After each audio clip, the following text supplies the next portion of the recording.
بسم الله الرحمن الرحیم. السلام علیکم ملګرو. د رحمان بابا کلام سره ستاسو په خدمت کې حاضر یم. راځئ چې درته وورم. همیشه په زه د شکر شکایت کړي، منکریږي په عطا د سبحان ولی. مدام اوخ کی تو یوی د رزق لغمه، درګوهر په بها پلور ارزان ولی. غیر مینې د پزړه باندې انبار کړي، په کعبه کې نه نباس بوتان ولی. بدل بدخ پیمانی کاندی رحمانا، ته په خپلو بدو نشوي پیمان ولی. دا ژوندي چې معلومیږي واړه مړه دي، که څه دي هم هسې وایه چې څه نه دي.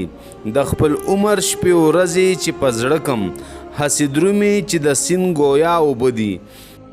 چې د خدای له معرفته خبر نه وي، هغه واړه که بیدار دي هم اوده دي.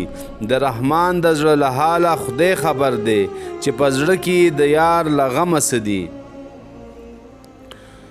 دانسته ګناه کوي توبې وکاږي، لکه بوت هسې په غټو سترګو خواب کړي. په هغو غوږو چې ذکر د خدای اوري، بیا سما په هغه غوږو د رباب کړي. په هغو شونډو چې حمد و ثنا وایي، هم هغه شونډې بیا ډوبې په شراب کړي.